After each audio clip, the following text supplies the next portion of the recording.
Tracy Asencio. I'm TaMarcia Braggs. And we are What's the Buzz? Today on Dish It Up, I'm going to show you how to dress up any variety of store-bought ravioli in minutes with flavored oil and fresh herbs. Add a green salad and a loaf of rustic bread, and dinner is ready, and it only takes 15 minutes. Let's get started.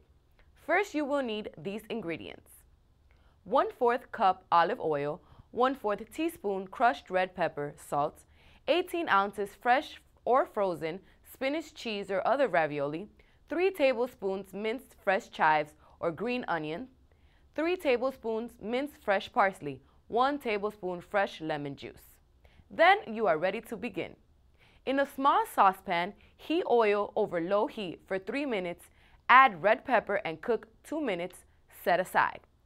In a large pot of boiling salted water, cook ravioli until it floats to the top, about 6 minutes for fresh. For frozen, cook for 6 minutes after the pasta floats to the surface. Drain and return to the warm pot. Gently toss ravioli with flavored oil, chives, parsley, lemon juice, and 1/4 teaspoon salt. And there you have it, folks. Enjoy your red pepper and herb ravioli. For more cooking tips like this one, visit marthastewart.com and stay tuned to What's the Buzz. Mystery, love, hope, and passion. Those are some of the feelings that have been used to describe the works of author Jane Austen, as well as the Twilight and 50 Shades of Grey sagas. And if you like those, then Ambition is definitely one that should be on your reading list. Author John Cassar captures real love and real life in this story. It's passionate, intense, and extremely thrilling.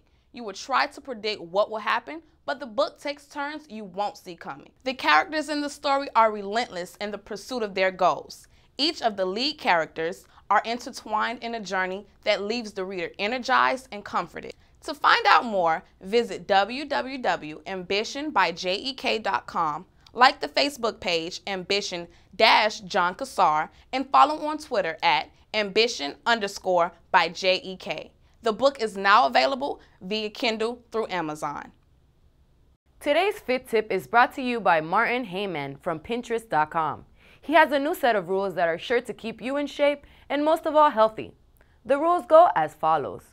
Only eat when hungry and only eat during mealtimes. Only drink tea or water, exercise every day, only eat nutritious food, never eat empty calories, never eat fast food, break one rule every 4 days to maintain sanity. Stop eating at the very first sign of fullness. Don't get seconds. Well, those will be some hard rules to follow. For this and more healthy tips, stay tuned to What's the Buzz and visit Pinterest.com. Monday, February 11th, 2013, Pope Benedict XVI announced that he would resign his position as the head of the Roman Catholic Church on February 28th. This news shocked the Christian world and many of those that are close to him. Benedict, 85, announced his decision during a meeting of Vatican cardinals Monday morning, explaining that because of his advanced age and diminishing strength, he didn't feel he could carry on the job. Benedict is the 265th Pope and will be the first leader of the church to step down voluntarily in almost 6 centuries. He has led the church since 2005 through a disorderly time that has seen him criticized for his handling of the scandal related to years of sexual abuse of young parishioners by priests and other clergy, and senior officials alleged moves to hide those actions. Benedict's decision sets the stage for a conclave to elect a new pope before the end of March. This just in from ESPN Olympic Sports News. Wrestling has been dropped from the 2020 Games. IOC leaders dropped wrestling from the Olympic program on Tuesday, a surprise decision that removes one of the oldest Olympic sports from the 2020 Games.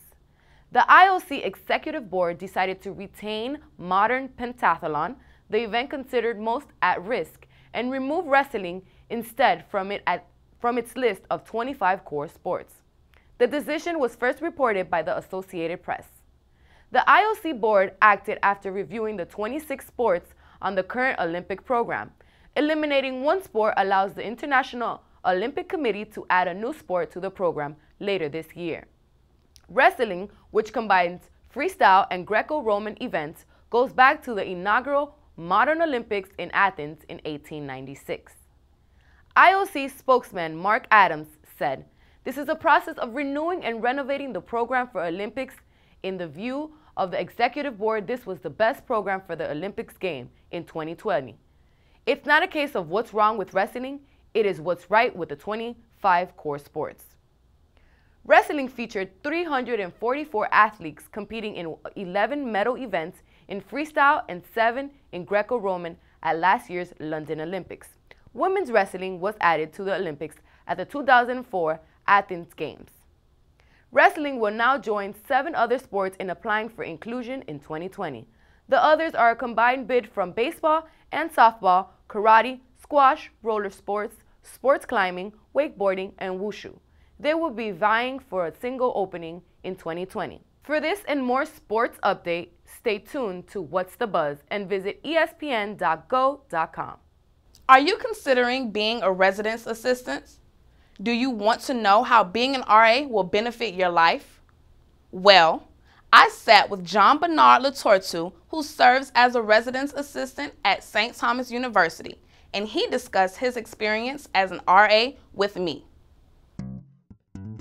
I'm here with John Bernard Latortu, and he's here to give us some insight on what life of an RA is like here at St. Thomas University. Why did you apply to be an RA? I decided to be an RA because when I came here at St. Thomas University, I was looking for something beside my classes, something to be involved in the community. And I was looking for something where I can make the most impact. And I thought being an RA would be the best way to do so. Are you proud of the decision that you made to be an RA?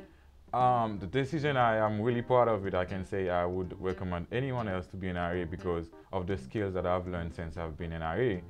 Interpersonal skills. You know, St. Thomas University is a very diverse campus.